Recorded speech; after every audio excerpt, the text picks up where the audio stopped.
Baruch Haor, Baruch Haor,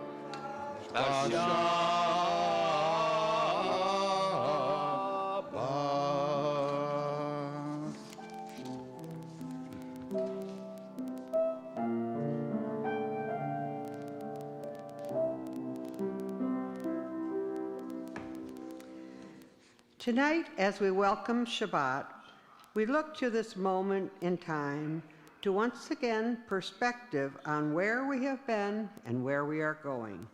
On this Shabbat, we may find the space to consider and to challenge. May we find courage to do what is right. Together, let us find meaning, calm our anxieties, understand our purpose, and appreciate our accomplishments. Let us find the strength to continue working for ourselves and others. Let us share the burdens and blessings of responsibility. Let us locate the will to change the things we can no longer accept. Let us do all of this and more, mindful that we are a community of humanistic Jewish believers, unbroken and unbowed, prepared to face all that life has in store for us. Let us strive to feel these bonds of belief and community when we are together and when we are apart. Let us rejoice in our ties. Let us rejoice in our collective power. Let us rejoice in the gift of Shabbat.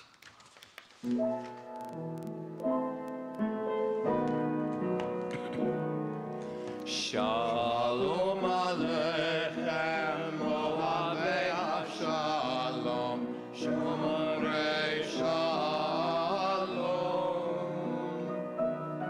Shalom Aleichem, Rodefei Shalom, Shalom Aleichem. Boachem l'shalom, Ohavei Shalom, Zeichem l'shalom. Miyom ze layamim habayim, Shalom Aleichem. Shalom Aleichem, Ohavei Shalom, Shomerei Shalom. Shalom Aleichem, Rodefei Shalom, Shalom Aleichem.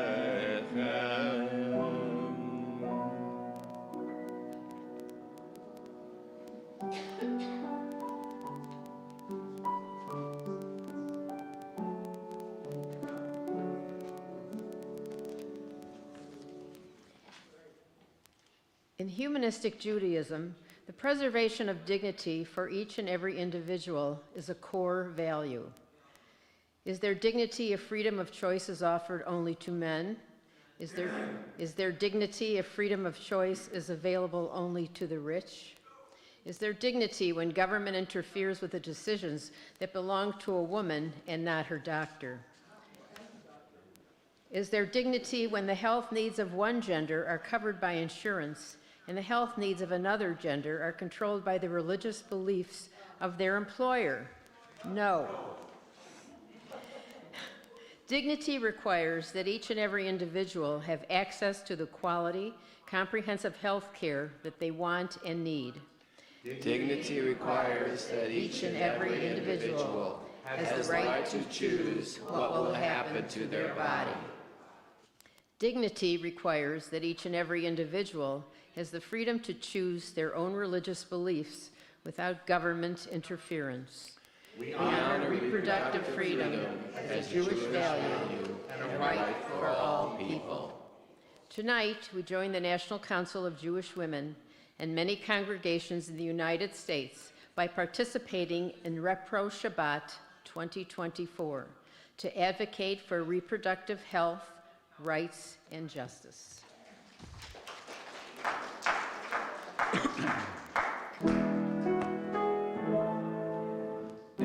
Ori, ori, תקוותי, תקוותי בי, איפה כוחי, כוחי בי, וגם בך, וגם בך, איפה כוחי, כוחי בי, וגם בך, וגם בך. Where is my life? My life is in me. Where is my hope? My hope is in me. Where is my strength?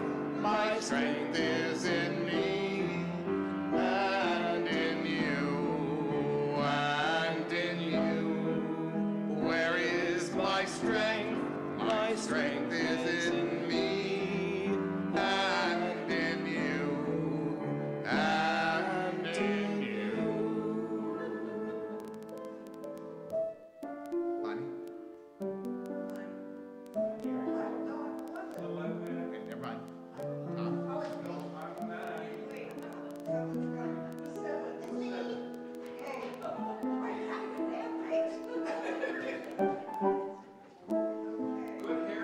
Thank you.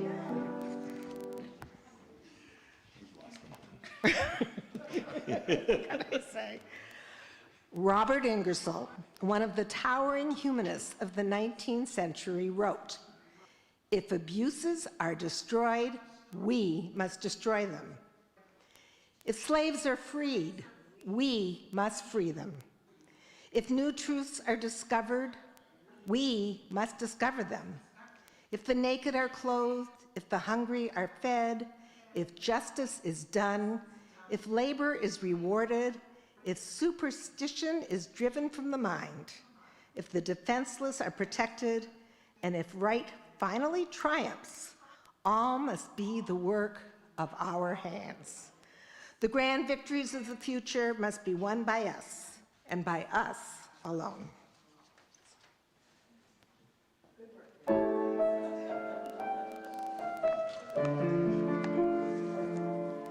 נפתח לנו שערי צדק, הן בחסד ורחמים.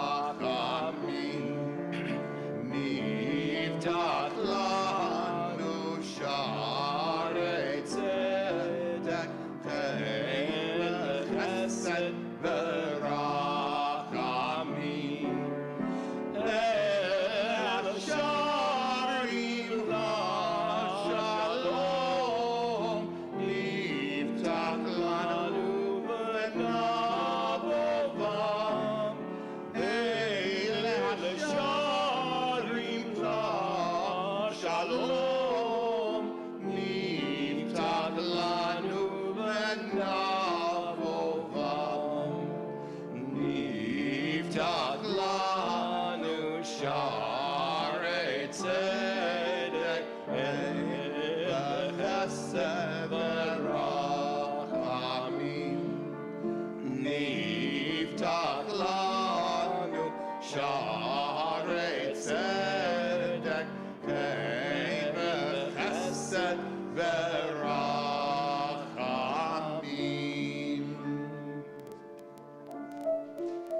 Shabbat Shalom. Shabbat shalom. And a shout out to my daughter in Gainesville, Florida. Hi, sweetheart.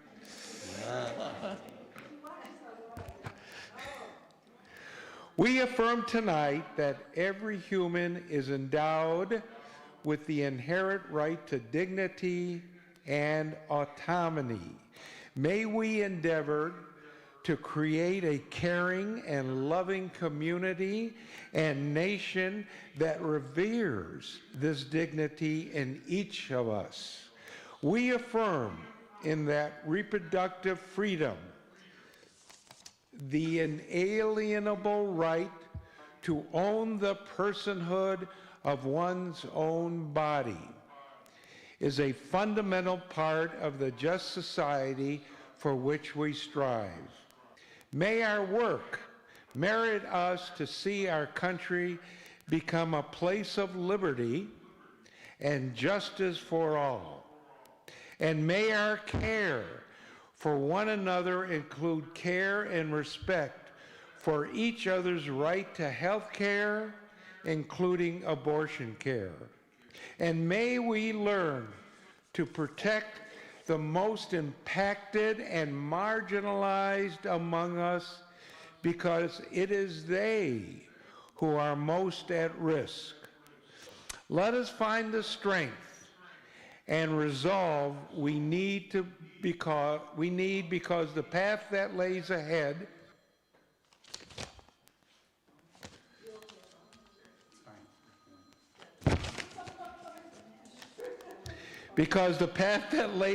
is challenging and will require resilience, strength, and courage. Let us do this in name of our shared humanity as creatures who evolve to form ever more just societies based upon the full equality of all people, free to live their lives without religious or authoritarian compulsion.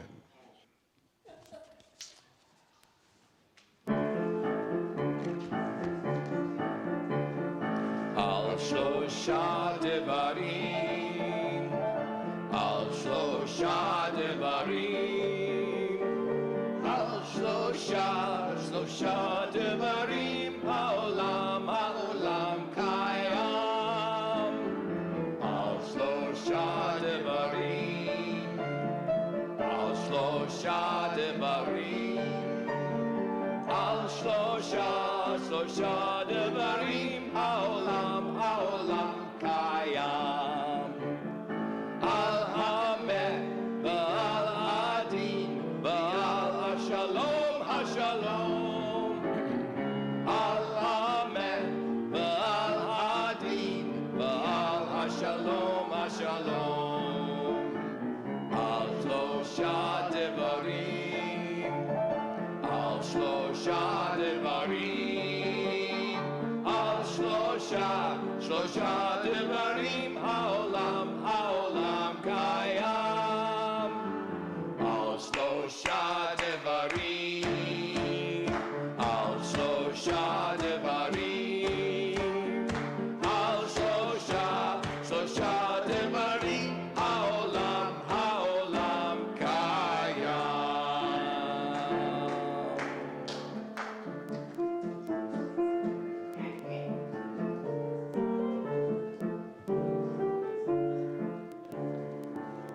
What is this?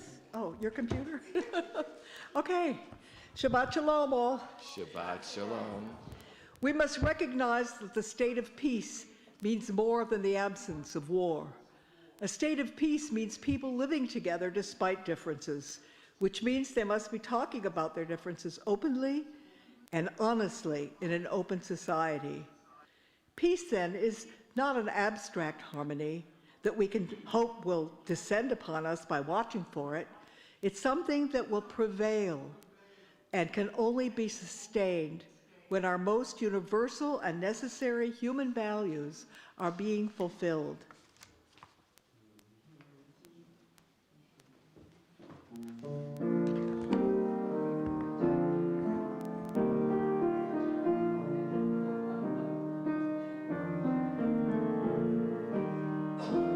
Naseh shalom, shalom ba'olam. Naseh shalom aleinu ve'al ha'olam ve'imru shalom. Naseh shalom aleinu ve'al ha'olam ve'imru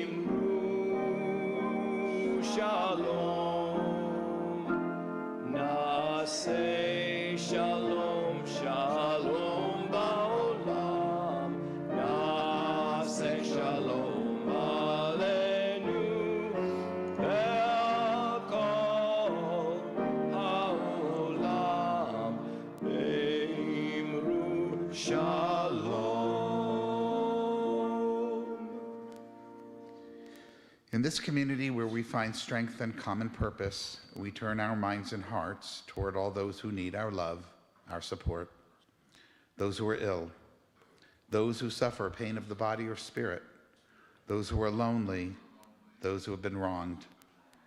Tonight we extend our well wishes to these members of our community and to their loved ones, to Nitsan Ben-Gal, to Jim Walker, Kate Ben-Ami, and if there's someone whom you're thinking about as we go around the room, we'll start over here. Anybody on this side? Yes. Ken Hall. Go ahead. Ken Hall. Thank you. Yes. Deborah Byrne.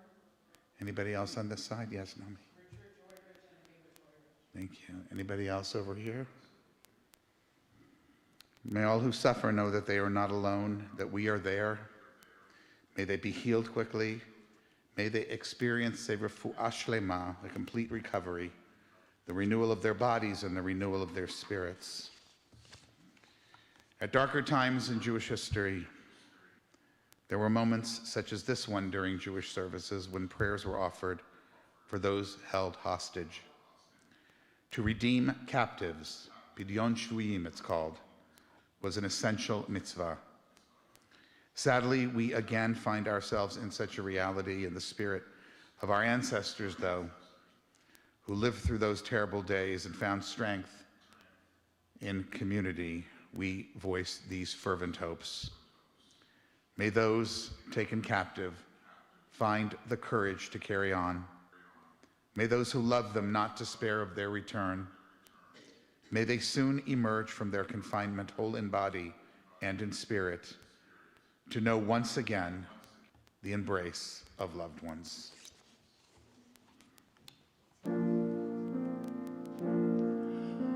Makom hakoach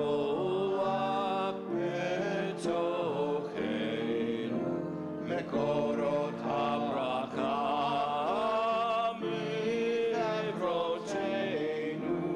May the source of strength that dwells so deep within us help us find the courage to make our lives a blessing.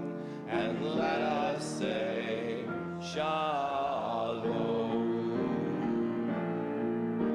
Mekom hakoach betocheinu, mekorot habracha mi'evroteinu.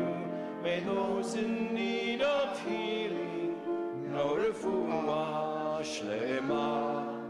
The renewal of body, the renewal of spirit, and let us say, Shalom.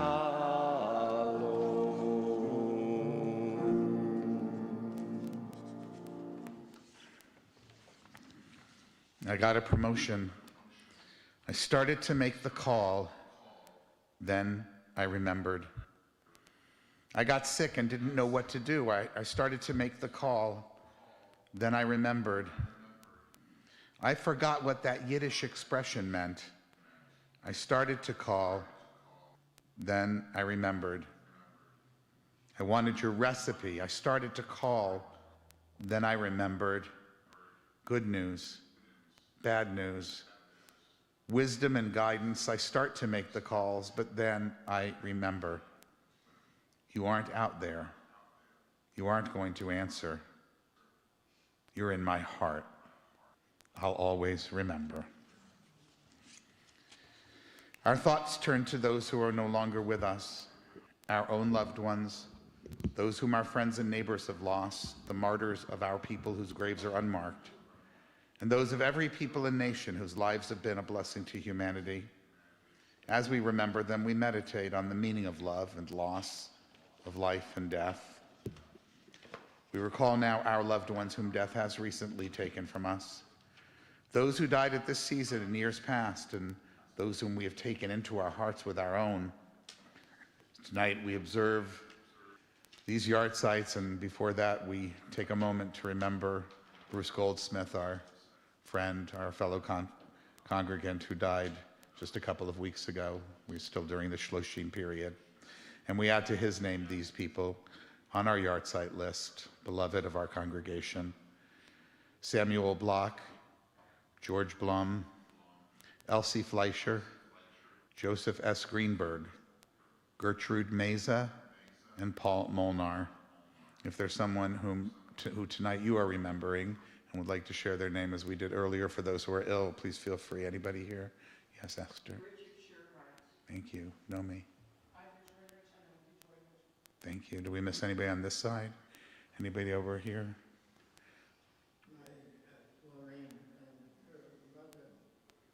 Thank you. Miriam? Reva Radisher and Rabbi Peter Schweitzer. Did we miss anyone at all? We say Yehi Zichram Livracha. May their memories be a blessing. May we, as we go through life in their absence, find moments when we do feel blessed, and it gives us some measure of comfort. If you can do so comfortably, please rise as together we recite this interpretation of Kaddish. Nit Gadal v'nit Kadash beruach ha'adam. Let us dignify and ennoble all people in the spirit of our shared humanity. Let us acclaim the preciousness of life. Let us show gratitude for life by approaching it with reverence. Let us embrace the whole world, even as we wrestle with its parts. Let us each in our own way take up our share in serving the world and seeking truth. May our commitment to life help us to strengthen healing of spirit and peace of mind. May justice and peace permeate and comfort the house of Israel and all those who dwell on earth. And let us say, Ken Yehi, may it be so. Please be seated. So before I introduce our speaker tonight, we have a special piece of music that Joseph, it's an autobiographical piece, right? Sort of. Okay, well, we'll hear it and then we'll decide. Well, I think you've heard this before, so. What's it called, Joseph? You'll find out. You'll find out because the text proclaims the title. So if you know the words, sing along.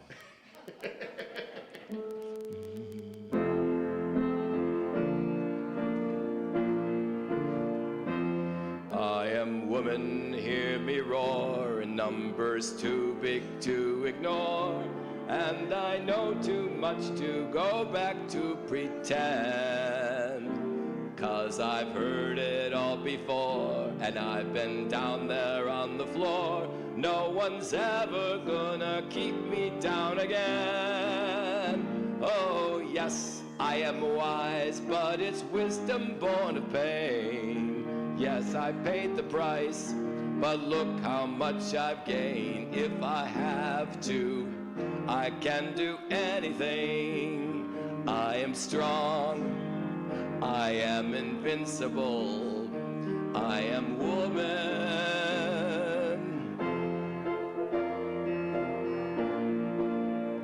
You can bend but never break me, 'cause it only serves to make me more determined to achieve my final goal. And I come back even stronger, not a novice any longer, 'cause you've deepened the conviction in my soul. Oh yes, I am wise, but it's wisdom born of pain. Yes, I paid the price, but look how much I've gained. If I have to, I can do anything. I am strong, I am invincible, I am woman.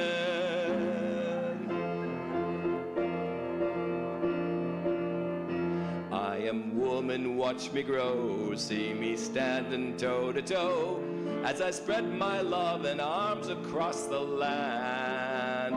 But I'm still an embryo with a long, long way to go, until I make my brother understand.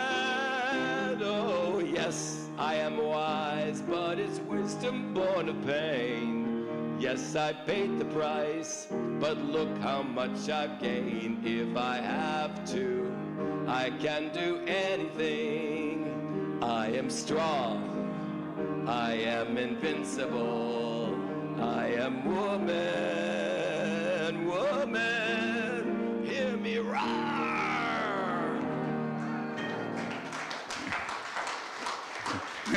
When he That asked exactly to do that, are you sure you want to do this song? But you know, in a sense, this is our task, right? Because we have to understand what it's like for people who are not us, and men who have run the world and apparently are singing the song tonight. But well, that's his job, so that's what he does. But he did it very well, and I think that song reminds me of when I was a kid. Some of you are a little bit older than me, of hearing for the first time some women's empowerment, and in a good tune too. And I think songs like that really actually helped me as a young man, as a kid, to understand what was going on in our world before I even had a sense of vocabulary to go along with it. And one of the things that was going on in our world at that time was that women were beginning to finally see the right to reproductive choice emerge in their own lives. And that was because of the work of folks who brought it to the Supreme Court, and because of the work of those who brought that president to office to appoint that Supreme Court. We lost those rights, and now we have them again in Michigan. But as I learned recently, we don't have everything that I thought we had, and that's what Nomi is here to discuss with us a little bit. Let me just give you a few words of introduction. Arthur, I have a little slide with her. There you go. Yeah. Nomi works for and is the first organizing director of the Jews for a Secular Democracy. She is a fellow traveler among Society for Humanistic Jews, although she is herself a member of Kol Ami. And this is an effort of the Society for Humanistic Judaism. It is the first sort of social justice political effort that has been done on a pluralistic basis by our movement. We're very proud of it and very grateful to Nomi and her colleagues for what they've done to bring our movement and our message of the separation of religion and state to the world. She is also an organizer for the wonderful organization, the Michigan Unitarian Universalist. I notice we're all missing words tonight. I think it's the lighting, I'm going to be honest with you. We'll get that fixed. Michigan Unitarian Universalist Social Justice Network. Her work supporting interfaith concerns and social justice issues spans decades and includes political activism at all levels of government. Her current focus is on reproductive freedom, of course, that's the topic tonight, economic justice, voting rights, and protection. Nomi holds a BA in Minority Majority Group Relations, Political Philosophy, and Psychology from the James Madison College, Michigan State University. She received an MSW from the University of Washington. And prior to working full-time as a social justice organizer, she was a social worker, first for the Seattle Indians Health Board, and later for Seattle Public Schools. Nomi was also a longtime small business owner, even as she remained politically active as an agent for social change. She is the child of Holocaust survivors, I mentioned, active in the Jewish community at Temple Kol Ami, lives right here in Farmington Hills with her husband, who is here with us tonight, welcome, and her two daughters. And please join me in welcoming our friend, Nomi Joy-Rich.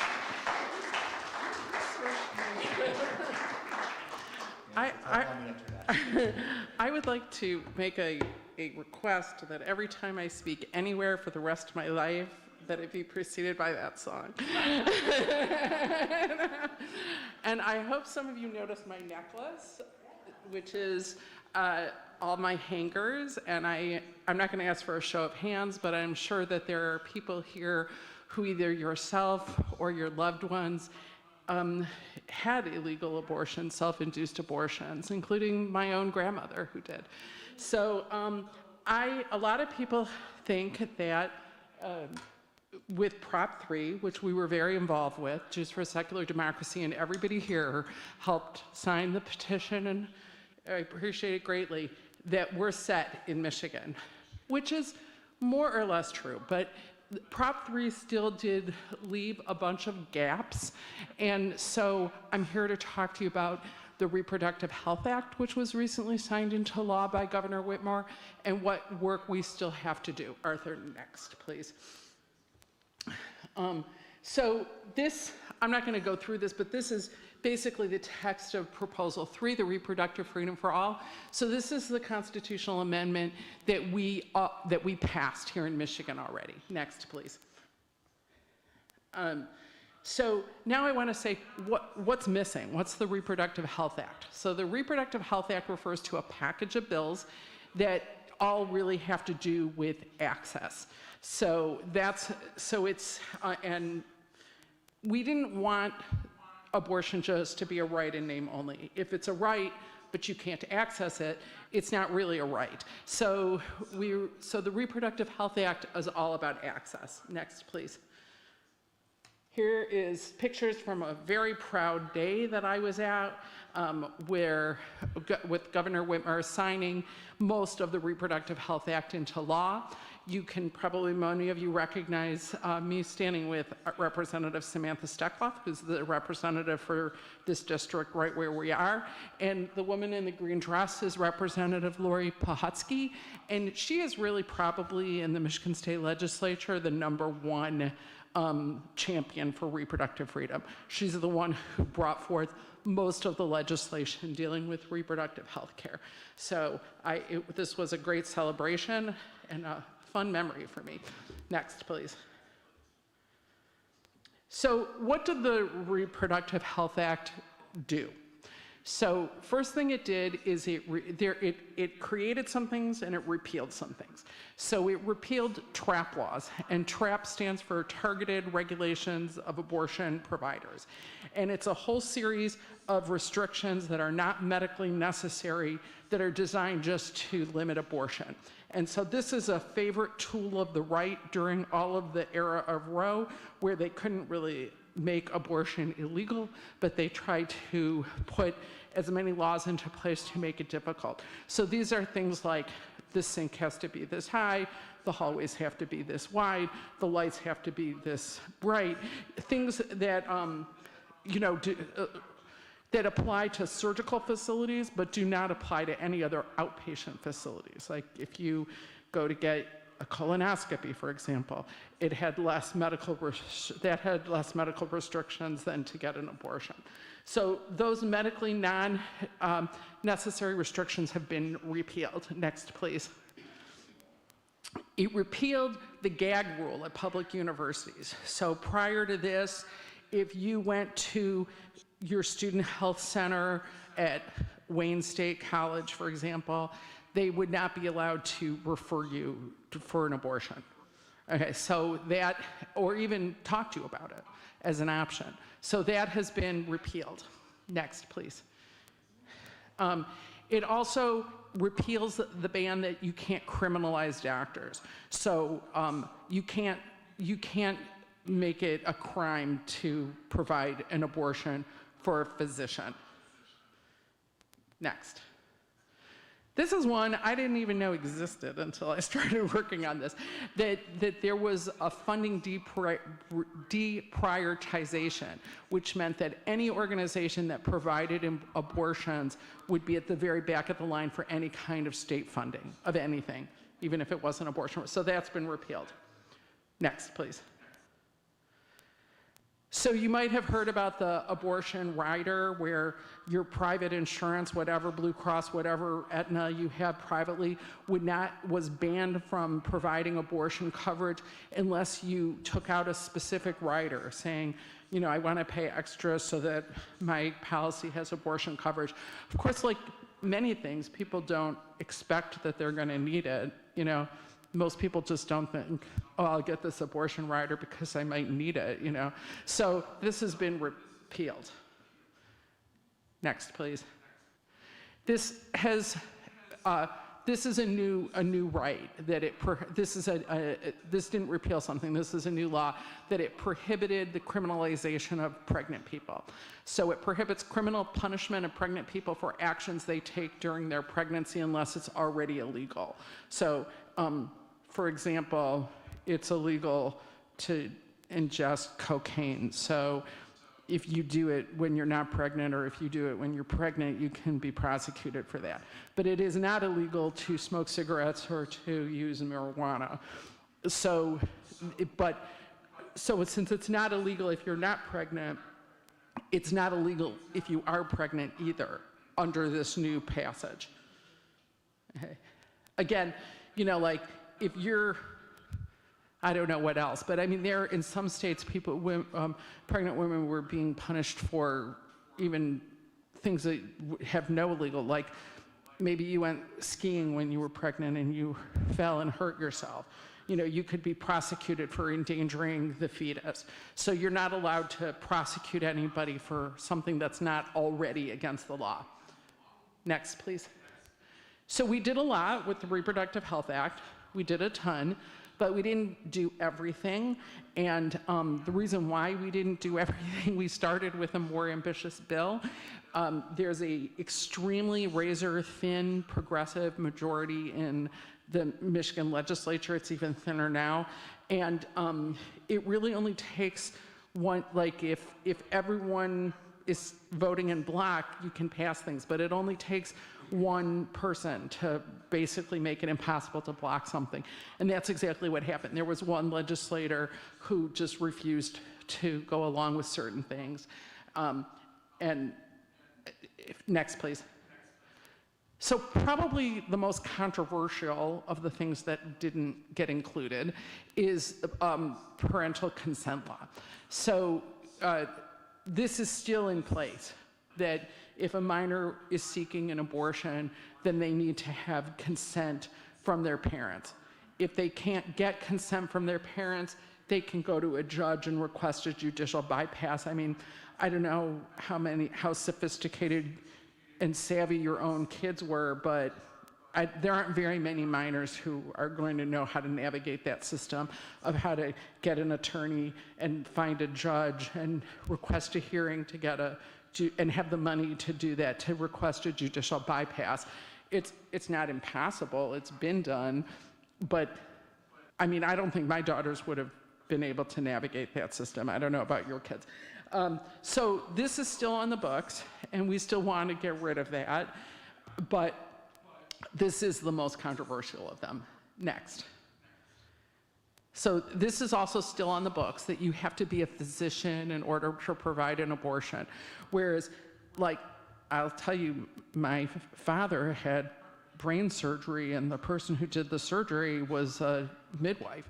She was a neurological midwife. She wasn't so midwives and nurse practitioners are fully capable of providing abortion care, but they're not allowed to. It has to be a physician.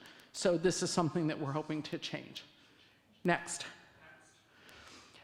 Right now, this is, to me, one of the most important ones that we still want to change. Currently, there's a 24-hour waiting period, and there's also mandated counseling. And when I say mandated counseling, it's counseling language that was approved by the state under a very regressive, in my opinion, majority that's still in place. I find this specifically to be a violation of the separation of religion and government. You know, I mean, to me, abortion rights are part of my religious belief. If I feel like I need one, I don't need 24 hours to think about it, and I don't need anybody to counsel me about it unless I seek it. So we really want to change this one. And next, and this one is also hugely important, that federal Medicaid can never pay for abortion coverage. That's at the federal level. But at the state level, state Medicaid, that's up to the states. Michigan the state Medicaid used to provide abortion coverage, and it no longer does. So this means, I mean, let's be honest, my daughters will always be able to get an abortion. If my daughter needs to have an abortion, even if it becomes illegal in Michigan, I will find the funds, I will take her to another state, I will pay for it out of pocket. But people who are on Medicaid, these are the people who are being forced to continue their pregnancies because Medicaid doesn't fund it and they don't have the funds themselves to pay for it. So this is, of the restrictions that still remain, this one is my top priority, but also it's one that many people, you've heard many people say, well, I don't want my taxes to pay for it. I think it's immoral and it's unethical and I don't want my taxes to pay for it. But remember that as a taxpayer, your taxes are paying for all kinds of things that you either agree with or disagree with. You know, you don't get to decide which things your taxes pay for. So to me, this really needs to change. Okay, next, please. So, well, first of all, are there any questions about the Reproductive Health Act before I move on? Okay, next. So some other threats to access. One thing is, as more and more of our neighboring states are banning abortions, we're really becoming a sanctuary for reproductive health care. But we don't have any more clinics than we used to have. You know, so it's just, there is a much larger wait to get into any Michigan clinic because people are coming from around. So that's a threat to access. We need more clinics. Next. So I know that you guys have been following this on the news, and I almost didn't put this slide in here because I thought as soon as I put something about a lawsuit in here, by the time I stand up here, there'll be an update. So this is a lawsuit that seeks to revoke the FDA approval of mifepristone. There are two medications which you've heard referred to as the abortion pill. It's actually two pills put together, and the FDA, or not the FDA, judge ordered that mifepristone should never have been approved by the FDA. There was honestly no legal basis for this argument. It's a drug that's been safely in use for over a quarter century. But it was brought to this court in the hopes of it getting to the Supreme Court with the knowledge that the Supreme Court has an unfavorable majority in terms of, you know, their feelings about abortion. This will set a very dangerous precedent. It's also this sort of weird case where where the progressive left is holding hands with Big Pharma, which is not usually an alliance we see. But if they're successful in having mifepristone have it revoked, that opens the door for any drug that the FDA has enforced to come out, to be revoked too. So that's why Big Pharma has a big stake in this case also. So we're waiting for this to go to the Supreme Court. Next. I know you know who this woman is, and I believe she's probably been here visiting this temple before too, right? So this is Attorney General Dana Nessel, and she joined a multi-state coalition of 24 other attorney generals to file an amicus brief about the mifepristone case. But of course, an amicus brief is just like a group of people saying this is our opinion. It doesn't hold legal weight, but she is doing what she can. Next. So the other threat that's going on that you might have heard in the news is that there is a lawsuit here in Michigan state that was filed by the Right to Life of Michigan. And that is saying that Prop 3 is a violation of civil rights. And what their claim is for that is that Prop 3 created a super right. And that I don't mean a super right like right left, a super, you know, right that was civil right, that they say is unconstitutional. Okay. AG Nessel's response is that, you know, this is Prop 3 is the overwhelming majority. I mean, it passed like by a huge margin, and it wasn't anything close, and that we need to protect that. So I don't know what will happen with this case, but I'll say the same thing that I said about the mifepristone case. There does not seem to be a strong legal argument for it. However, there is a desire to get this to the United States Supreme Court.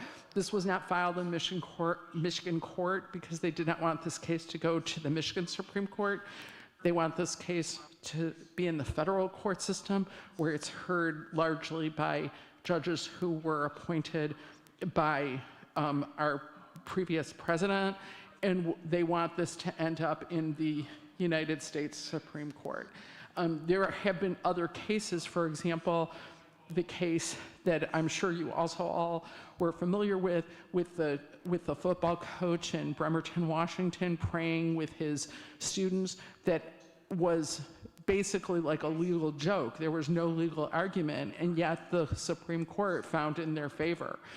I'm sure if there are attorneys here, you can weigh in on my opinion that there wasn't any real legal source for that. But that's the same with this, that there's really just a goal to take it to the Supreme Court. Next.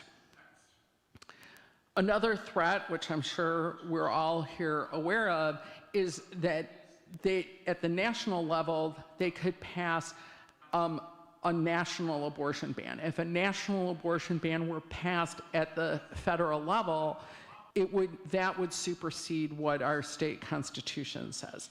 So that would mean it would be, to me, very interesting to watch the Supreme Court doing the legal gymnastics they would have to do to hold that up, because in overturning Roe, their whole argument was that these things should be decided by the states.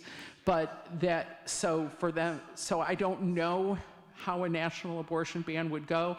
Also, a lot of the legislators who are themselves against abortion realize that it's still not a popular position to take in their state. Even in the reddest states, it's not a popular position. But also the president has a lot of authority to impact abortion access through executive action. So it definitely makes a huge difference of who the president is. And we also have to remember that whoever we elect in the next election is probably going to appoint another Supreme Court justice, most likely. So there's a big threat there too. Next, please. So what can we do? Is this one mine?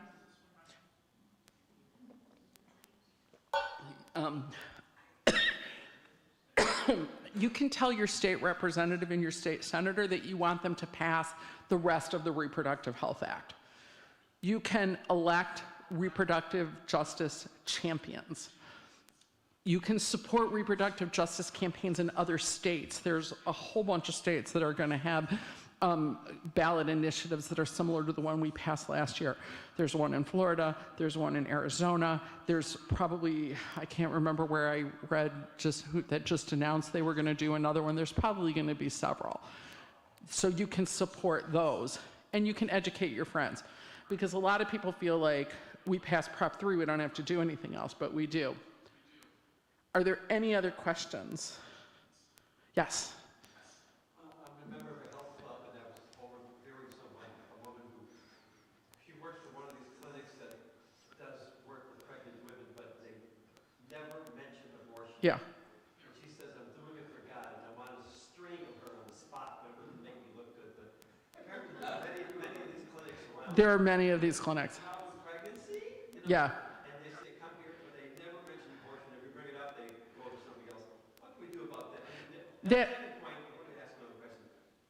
was this one lady from Detroit, this legislator, who said, I'm not comfortable with these other changes. Yeah. What can we do to shut her up or to get her going? All right, I'll take both of those. So I made reference to that representative, although I didn't say her by name. That's Representative Karen Whitsitt, and she's in the Detroit area.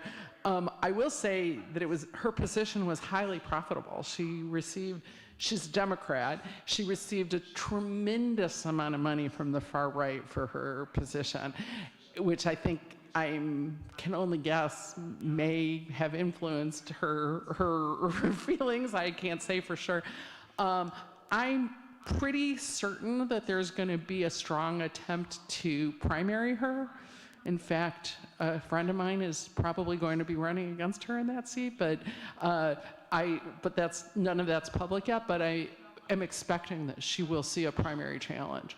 And let me answer your other question about what you're referring to are called CPCs, Crisis Pregnancy Centers. And before Governor Whitmer cut them out of the budget, they received extensive state funding to provide counseling. Unlike abortion clinics, which have to meet the standard of a hospital, CPCs don't have to meet any standards whatsoever. They're not staffed by doctors, they're not staffed by nurses. They do provide ultrasounds, which are done just by people who are trained to, they're not done by ultrasound techs. They might be, but they don't have to be. there's no requirement for them to provide medically accurate information. Like they could say, you know, babies come from storks and they're totally allowed to do that. There's, you know, so what has happened is that they've lost funding. I heard, especially during the arguments for Prop 3, a lot of criticisms against Governor Whitmer saying that she removed funding for these agencies that were providing adoption referrals and adoption services and were helping to provide money and resources for low-income pregnant women.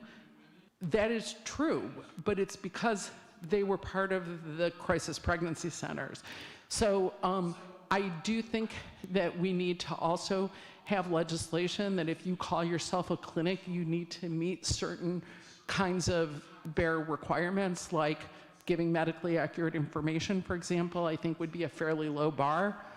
But at the moment, there's nothing that I'm aware of that's in the works on that. Yes? What about our friends across the river, the Canadians? What's their policy? I'm going to defer that question because I'm not sure. Oh, sure. Yeah. I have an answer to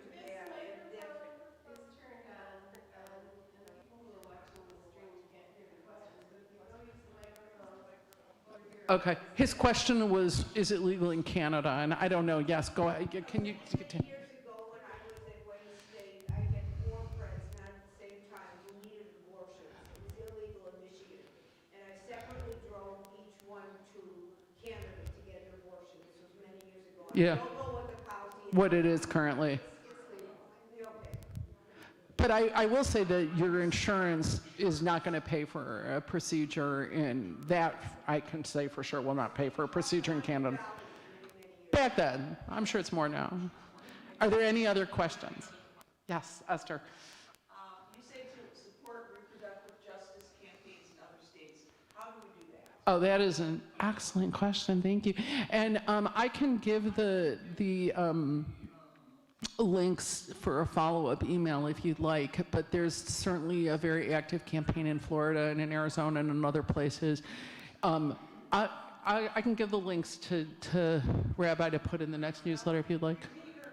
The question was, how do we help the ballot campaigns in other states? That's a great question. I love that question. It's my favorite question. Any other questions? Okay, last slide. So while I have your attention, I'm not here to talk about elections, but it's impossible for me to be in front of a group of people and not talk about elections. So I'm here to remind you that the Michigan presidential primary is February 27th. Absentee ballots are already available. This is going to be, for most of us, the first opportunity to do early voting, which is February 17th to February 25th. I am encouraging everybody to do early voting just to check it out and see. And most of the clerks are seeing this as like a trial run for the November election. They want more practice. They want more people coming and doing early voting. So, and they're trying to work out the kinks of early voting. You can contact your clerk, or it's probably on your city's website, where the early voting sites are. Early voting is really exciting. And other important dates, does anyone here live in District 13 or 25? Because you have a special election in April 16th. May 7th are county elections. We don't know which counties yet. August 6th is the state level primary. So February 27th, the only thing that's going to be on the ballot is going to be the presidential primary. August 6th will be all the congressional and all the other primaries. And November 5th, can't miss that one. And there are a ton of new voting laws in place. In fact, I'm going to talk to Rabbi afterwards about maybe having me come back to talk about all the new voting laws too. Thank you so much.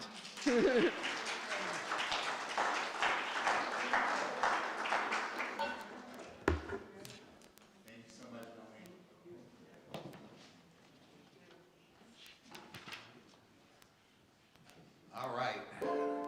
So just a reminder that next week, I'd like to see a nice crowd. Bring your friends along for this discussion about anti-Semitism I think it's something that we all need to worry about. Thank you again, Nomi, for making Repro Shabbat meaningful for us here. I didn't realize we had so many obstacles that were still in place. And we're one of the best states right now.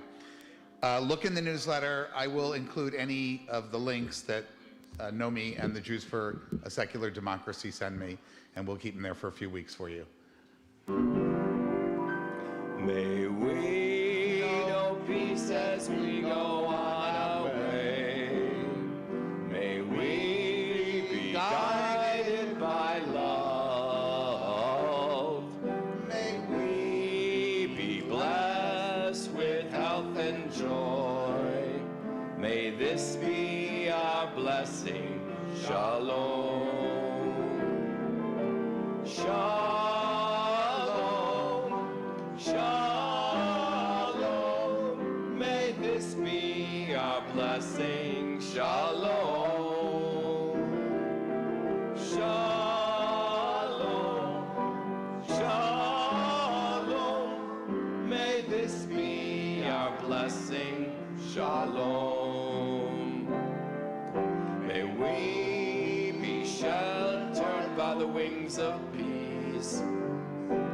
We abide in safety and in love. May grace and compassion find their way to everyone. May this be our blessing. Shalom. Shalom. Shalom. May this be our blessing. Shalom. Shalom, shalom, may this be our blessing. Shalom. Thank you to Joseph for the music. Melanie did our streaming this week. Thank you. And also the announcements. Arthur for all the other stuff. And Nomi, of course. Shabbat Shalom, everybody. Join us for our own egg.